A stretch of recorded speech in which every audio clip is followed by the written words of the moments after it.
2025년이 한 10일 남은 것 같습니다.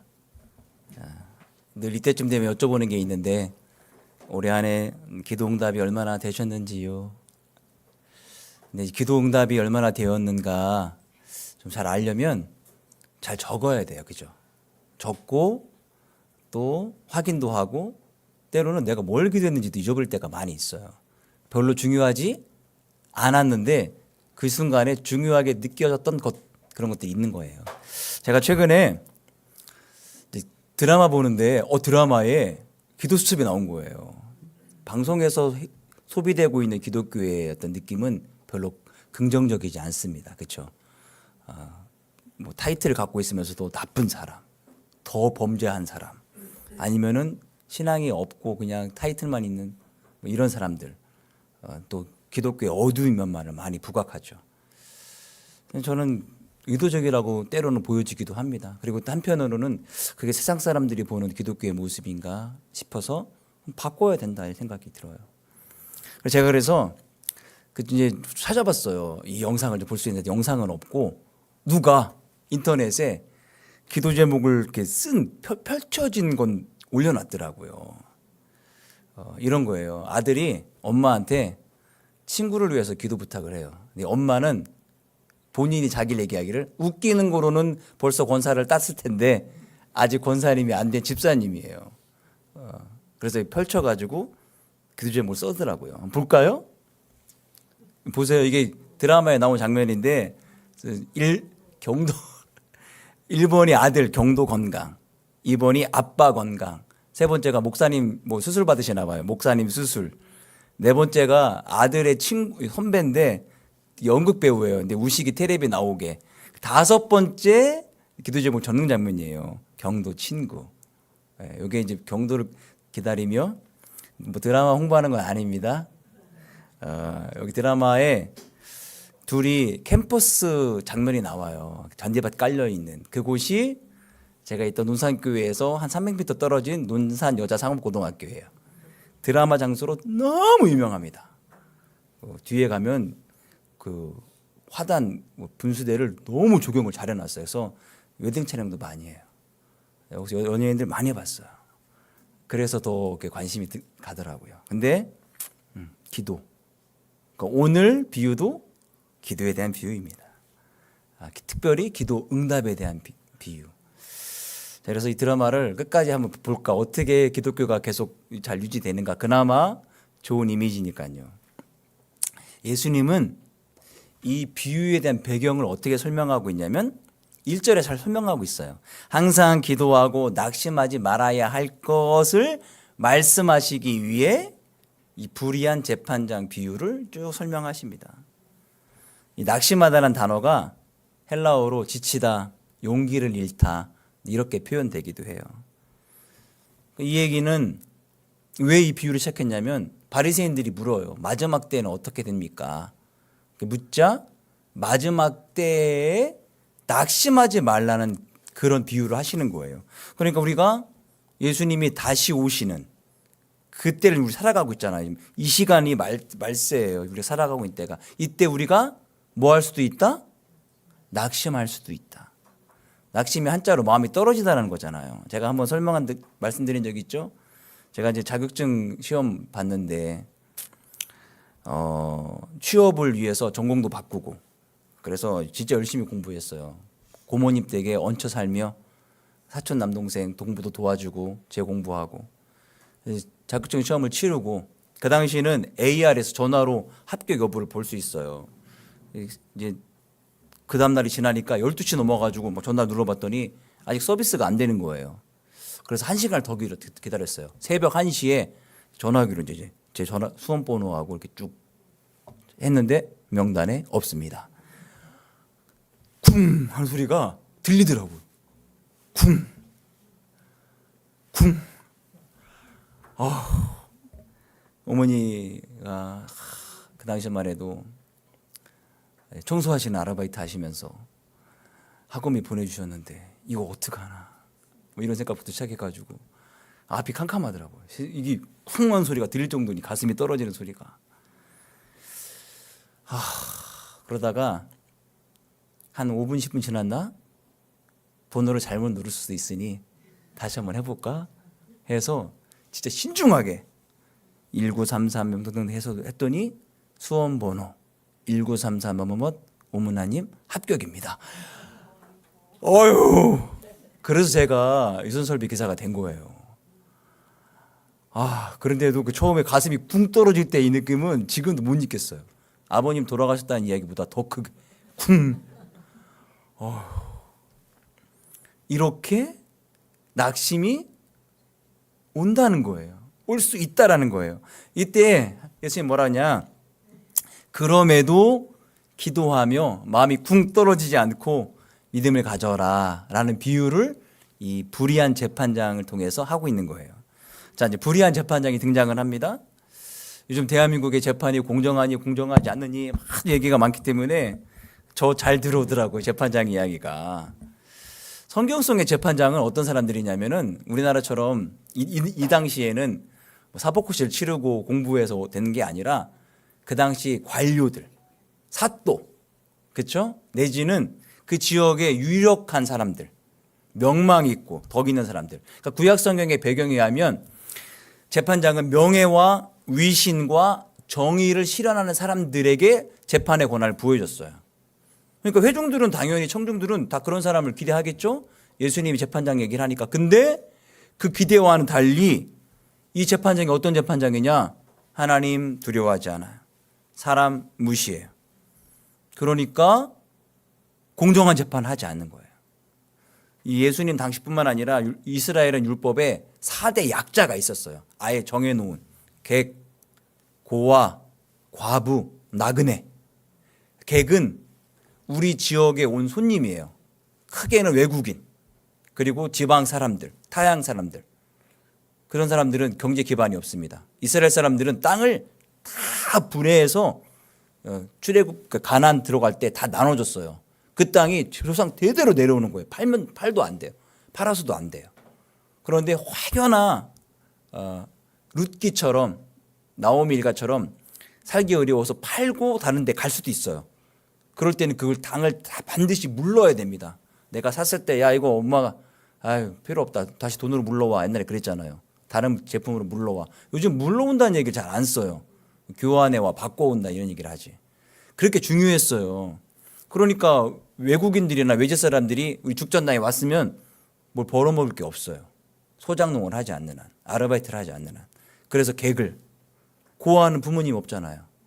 과부는 생산활동을 할 수 있는 남자들이 없으니까.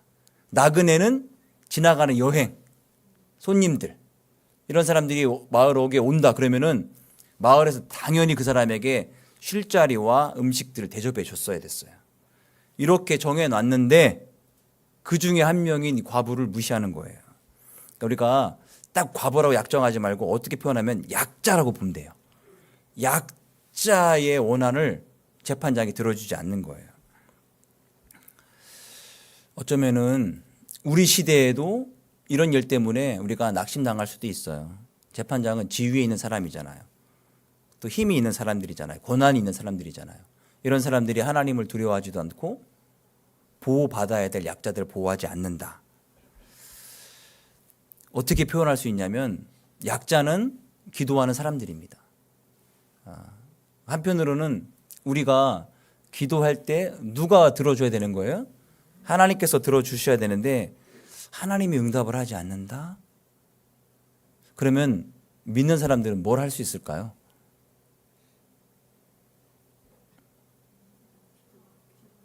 기도가 응답되지 않으면 할 게 없어요. 이참에 갈아타야 되나? 다른 종교로. 그런 상황인 거예요.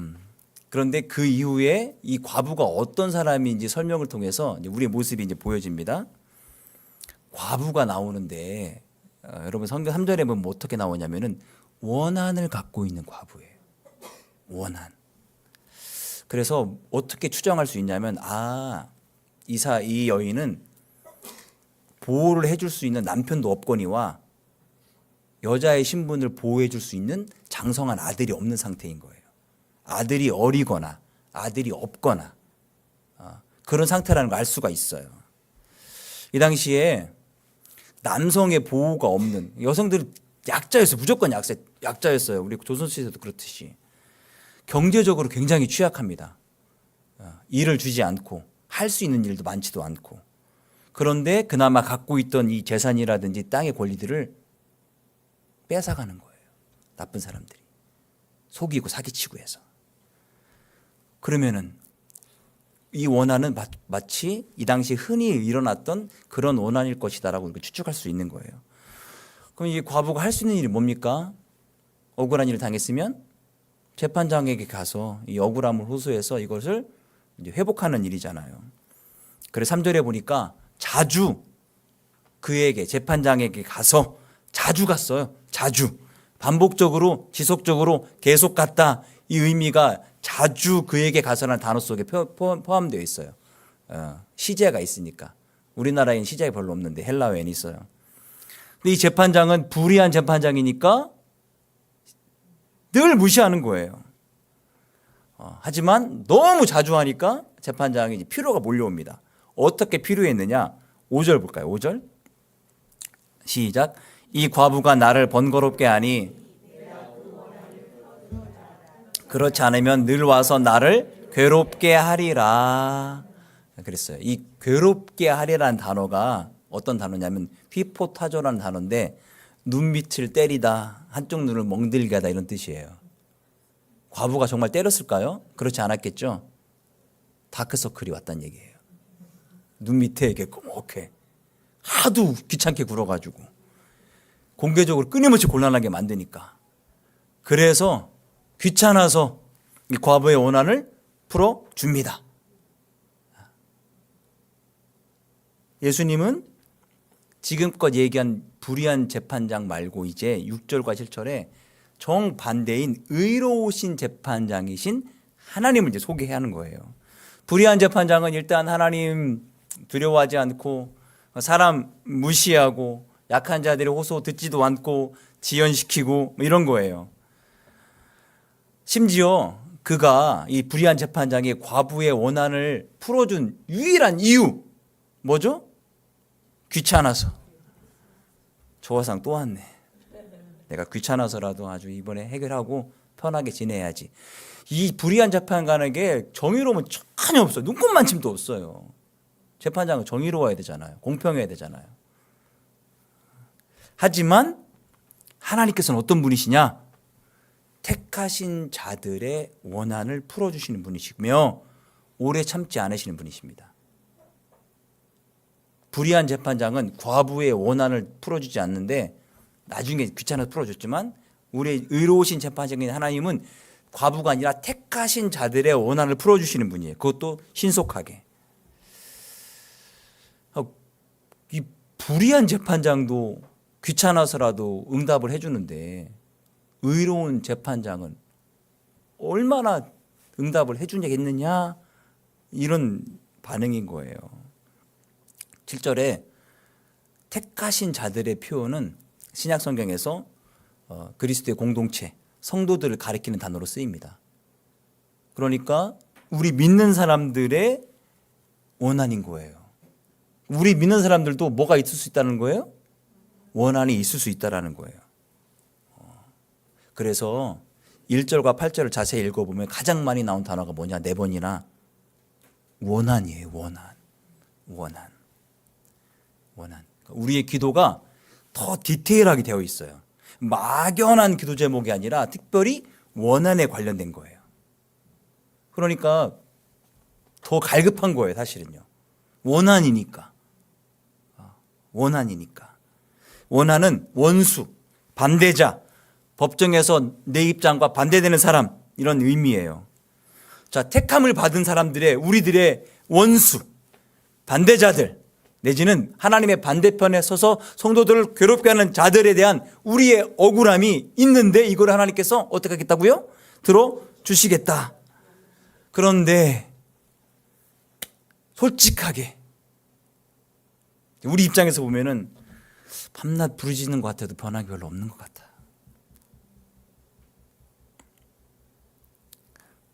그래서 좌절하지 말고 실망하지 말라라고 예수님이 먼저 말씀을 하시는 거예요.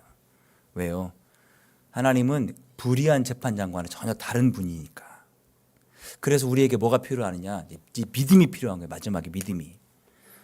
인자가 올 때, 즉 예수님이 다시 오실 때, 하나님 나라가 임할 때 세상의 의로운 재판장이 이제 천국에 갈 사람, 지옥에 갈 사람 재판할 때까지 흔들리지 않고 기다릴 수 있는 믿음이 있느냐? 이걸 물으시는 거예요. 왜냐하면 우리가 언제까지 기도하고 언제까지 인내해야 될까라는 이런 생각들 많이 합니다. 하박국 선지자가 부르짖어요. 하나님께. 하나님 언제까지입니까? 언제까지입니까? 왜냐하면은 아수르나 바벨론, 아수르의 공격 때문에 이스라엘 백성들이 초토화되고 어려워지거든요. 다 포로로 끌려가고. 이 10절에도 지금 18장인데 17절 마지막에 20절에도 그 얘기가 나와요. 읽어볼까요? 바리새인들이 하나님의 나라가 어느 때에 임하나이까 묻거늘 예수께서 대답하여 이르시되 하나님의 나라는 볼 수 있게 임하는 것이 아니요 라고 말씀하시면서 18장에 이 불의한 재판장의 비유가 있는 거예요. 바리새인들이 예수님께 뭘 물었어요? 말씀에 의하면 때를 묻습니다. 때. 예. 목욕탕의 때 아닙니다. 타임. 시간을 묻는 거예요. 시간을요. 왜 바리새인들이 유독 이 때에 관심이 있었는가? 17장 앞절에 보면은 잘 설명이 되어 있어요. 세상이 방탕했기 때문입니다. 17장에 예수님의 때, 인자의 때에는 노아의 때와 롯의 때와 비슷할 것이다 말해요. 노아의 때와 롯의 때의 공통점이 뭘까요? 멸망, 심판. 그렇죠? 노아의 때는 물의 심판, 그리고 롯의 때는 불의 심판. 소돔과 고모라를 불의 심판했잖아요. 물의 심판, 불의 심판. 근데 또 공통점이 뭐냐면 노아의 때도 롯의 때도 사람들이 홍수가 일어날 때 아니면 불이 떨어질 때까지 다 먹고 마시고 즐겼다, 이렇게 표현되어 있습니다. 그때와 지금 예수님의 이때가 느낌이 비슷한 거예요. 그래서 바리새인들이 묻는 거예요. 세상은 갈수록 방탕해 갑니다. 우리가 어느 때인지를 알아야 준비할 거 아니에요. 그렇죠? 다음 달 1월 17일에 김성원 권사님 손녀딸이 결혼하는데, 그렇죠? 네. 토요일 날 결혼하는데 아니, 언제 몇 시에 하는지를 모르면 이게 말이 됩니까? 그때를 알아야 가서 축의금도 하고 맛있는 것도 먹고 할 거 아닙니까? 인사도 나누고. 예, 전 갈 거거든요. 그때가 알고 싶은 거예요. 때를 알아야 우리가 방탕함을 멈추고 신랑 되시는 예수님 기름 준비해서 맞이할 거 아닙니까? 이거예요. 자, 두 번째는 왜 때를 물었느냐? 아이러니하게도 이 때가 오지 않을 것 같으니까 물은 거예요.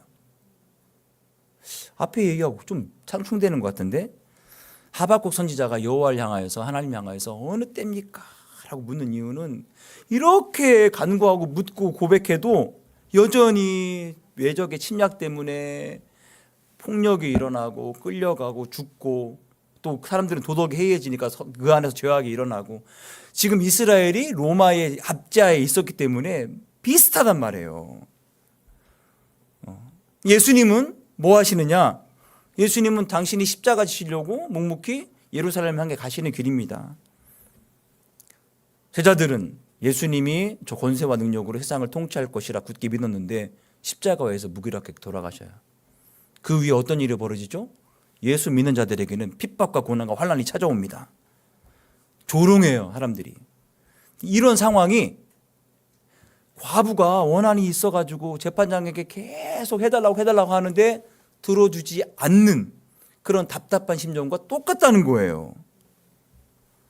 하나님께서 침묵하시니까 하나님 좀 응답해 주시면 좋을 텐데 언제까지 응답해 주십니까? 왜 기다려야 됩니까?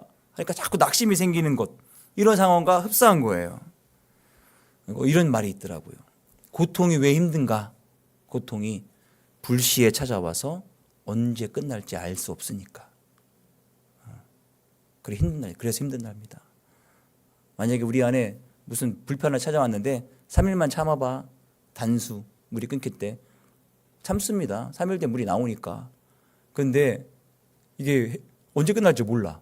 난리 납니다. 그러면 그죠? 어떻게 살아라는 얘기냐, 그죠? 그것도 시작해가지고 우리가 끝날 것 같지 않은 우리 안의 고난, 들어 응답되지 않을 것 같은 우리 안의 기도 제목, 하나님 언제까지 기다려야 될까요? 2025년도 10일밖에 안 남았는데 도대체 주님 오실 날은 언제입니까? 언제까지 우리가 고난과 조롱 속에 살아야 됩니까? 언제까지 이 기도 제목 붙들고 기도해야 됩니까? 신앙생활 할 때 많이 나오는 질문입니다.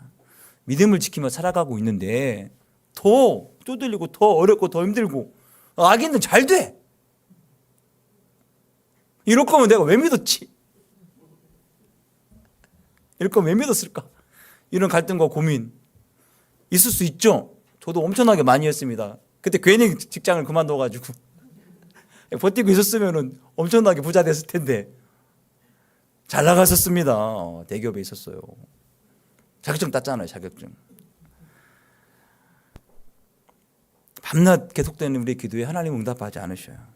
하나님은 언제 이런 정의가 실현되나요? 하나님 말씀에 내가 속히 응답하겠다 말씀하시지만 현장에서 느낀 우리는 그 속히가 너무 답답하고 느려지게 여겨지는 거예요. 말씀을 좀 볼까요? 하물며 하나님께서 그 밤낮 부르짖는 택하신 자들의 원한을 풀어주지 아니하시겠느냐? 그들에게 오래 참으시겠느냐? 내가 너에게 이르노니 속히 그 원한을 풀어주시리라.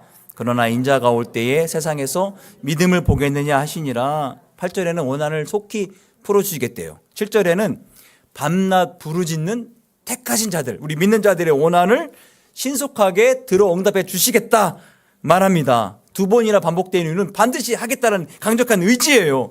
그런데 여전히 우리가 느끼는 건 뭐냐? 아우, 신랑이 언제 와? 등불 들고 있다가 10명이 다 좁니다. 예. 게으른 5처녀만 좋은 게 아니에요. 10명이 다 졸아요. 그런데 슬기로운 5처녀는 낮에 따로 기름을 준비해 놨고 언제 올지 모르니까, 문자가 안 왔으니까. 나머지 5명은 그래도 우리가 이거 할 때는 오겠지? 설마 했다가 설마가 사람 잡아먹혔어요. 그죠? 중요한 건 늦는다는 거예요. 알 수 없었다는 거예요. 다 졸았다는 거예요. 이런 시간에 관한 이해를 우리가 어떻게 이해할 수 있을까? 우리 기다리는데 하나님은, 예수님은 속히 하겠다고 하셨는데 또 말씀 보겠습니다. 사랑하는 자들아, 주께는 하루가 1000년 같고 1000년이 하루 같다는 이 한 가지를 잊지 말라. 주의 약속은 어떤 이들이 더디다고 생각하는 것 같이 더딘 것이 아니라 오직 주께서는 너희를 대하여 오래 참으사 아무도 멸망하지 아니하고 다 회개하게 이르기를 원하시느니라. 하나님의 시간과 우리의 시간이 사실은 달라요. 하나님께서 정하신 것은 하나님께서 원하고 가장 정확하고 좋은 시간이에요. 라면을 어떻게 끓이십니까? 라면 봉투에 나오는 내일 끓여야 가장 맛있습니다. 4분 끓이고 스프하고 면 넣고 다시 3분 더 끓이고 그때 제일 맛있는 것 같아요. 각자 다르죠. 다른데 라면 회사가 얼마나 많이 연구하고 좀 맺겠습니까? 그죠? 그런 것처럼 그 시간이 가장 맞다라는 거예요. 이 시간의 차이의 개념을 가장 쉽게 이해할 수 있는 것이 사람과 반려동물 간의 시간의 차이의 개념이에요. 반려견들 키우시잖아요. 우리 김진아 이사님도 강아지 키우시던데 보통 제가 보니까 사람의 시간보다 반려견들의 시간이 7배 빠르다고 하죠.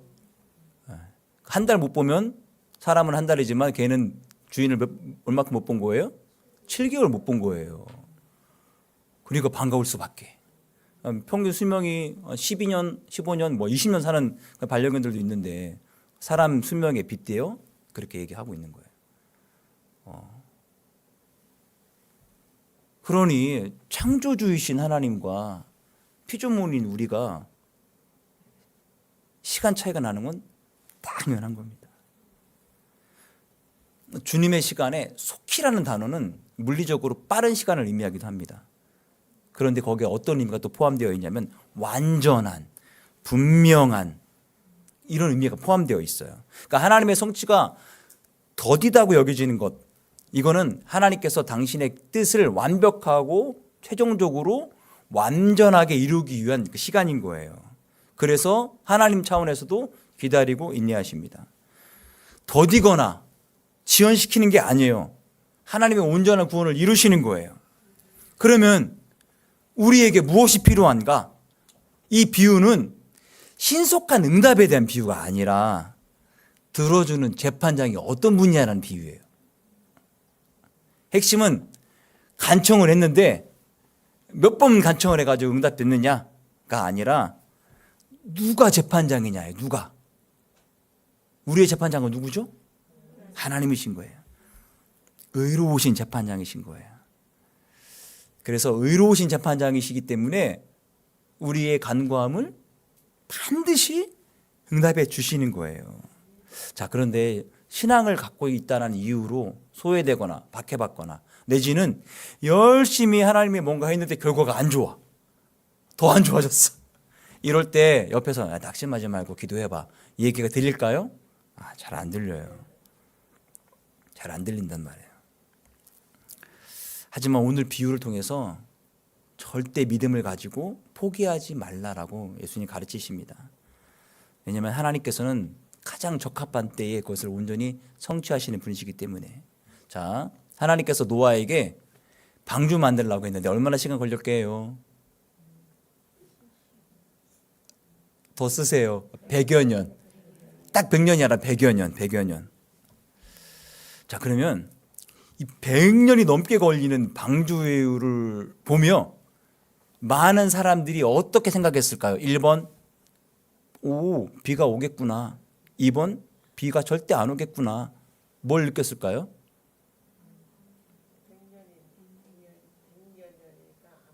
그렇죠. 비가 온다고? 처음인데 기다렸어요. 안 와? 일주일 뒤에 오네. 안 와? 한 달 뒤에 구름이 좀 끼는 것 같아. 안 와? 1년 뒤에 안 와? 10년 뒤에 안 와? 안 오네. 사람들은 100년이나 걸리는 방주 걸리는 시간을 보며 비가 안 올 거라 확신했어요. 그러면 하나님 뭐예요? 얄궂은 거 아니에요? 그죠? 왜 방주 만드는 기간을 이렇게 오랫동안 길게 만들어가지고 사람들을 다 이렇게 엉뚱한 확신을 갖게 만드셨을까? 이런 질문이 있을 수 있잖아요. 하나님은 왜 오랫동안 방주를 만들게 하셨을까? 1번, 능력이 없었어. 2번, 장비가 부족해서. 3번, 노아가 게을러서. 4번, 하나님의 때니까. 뭐예요? 그게 하나님의 때니까 그래요. 하나님의 때. 하나님의 때. 저는 논산교에 있을 때 5월 달에 결혼하고 싶었어요. 5월 되면 등나무 벤치에 등나무가 쫙 꽃이 피고 논산교회 주변 올라가는 비전홀 옆으로 연산홍이 쫙 진짜 이뻐요. 그거를 제가 교회 건축할 때 제가 제안을 드렸어요. 이렇게 어떻게 할까 했는데 제가 춘천에 있었는데 한림대학교가 있어요. 항신병원이 있고 한림대학교 올라가는 길이 바위와 연산홍으로 딱 돼 있어서 봄에 데이트 코스입니다. 연인들도 오고 가족들 와서 사진도 찍고 제가 그걸 기억하고 있으니까 우리도 그렇게 만들자.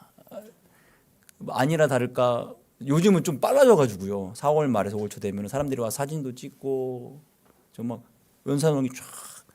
그리고 그 앞에 비전홀 앞에 꽃사과라고 나무가 있어요. 이거는 빨간색이 꽃이 열리는데 벚꽃보다 더 빨리 피고 더 빨리 져요. 순식간에. 근데 너무너무 이뻐요. 그걸 못 본 사람은 잘 몰라요. 꽃사과를 한번 쳐보십시오. 그 나무도 있거든요. 그래서 5월에 결혼하면 최고다. 언제 결혼할게요? 1월 달에 결혼했습니다. 가장 추울 때. 아유, 황량한 때. 왜 그때 결혼했느냐? 그때밖에 시간이 안 됐어요. 그때밖에. 하나님이 왜 100년 기다리게 하셨는가? 그게 하나님의 때인 거예요. 하나님이 정하신 거예요. 사람들의 눈에, 우리 눈에는 더디 오고 오지 않을 것 같던 심판의 때는 하나님 차원에서는 완벽하고 정확하게 온 겁니다. 노아의 때는 물로, 롯의 때는 불로. 우리에게 필요한 건 뭐냐면 우리의 생각과 기준으로 신속함을 따지는 게 아니라 하나님의 기준과 방식으로 이루어가는 것을 믿는 거예요. 자, 말씀 볼까요? 8절. 내가 너희에게 이르노니 속히 그 원한을 풀어주시리라. 그러나 인자가 올 때에 세상에서 믿음을 보겠느냐 하시니라. 믿음은 단 한순간의 감정이 아니라 지속적 반복적으로 설명이 되어져요. 자, 예수님을 만나고 싶었던 거지 바디메오, 어떻게 예수님 만났나요? 예수님 만나고 싶습니다. 이래서 만났나요? 다 알죠, 그죠? 어떻게 만났죠? 다윗의 자손 예수여 나를 불쌍히 여기소서 소리를 고래 예수님 만나줄 때까지 부른 거예요. 다 주변에서 저거 시끄럽다 하지 마라. 내가 이거 안 만나면 죽는 게 아니라, 예, 그렇죠. 절대 고칠 수 없는 일이잖아요. 예수님께서 이런 바디메오의 인내와 끈기를 뭐라고 칭찬하셨느냐? 내 믿음이 너를 구원했다. 우리가 해야 될 일은 찬양처럼 기도하고 낙심하지 말 것. 하나님을 온전히 신뢰하는 일입니다. 여러분, 올해가 10일 정도 남았는데 10일 넘기면 어때요? 그죠? 느낌상 달력도 넘어가고 2025년에서 2026년도 되고 한 살이 더 먹고 해서 뭔가 크게 다를 것 같지만 눈 뜨고 보면 또 그날이 그날이잖아요. 연결선상에 있단 말이에요. 그죠? 기도가 응답되는 그날은 의로운 재판장이신 하나님께서 그동안에 우리가 갖고 있던 원한, 기도 제목, 억울한 것, 소원 다 행하시는 날이며 우리의 눈물도 시름도 근심도 닦여지는 날일 줄 믿습니다. 찬양하고 기도합시다.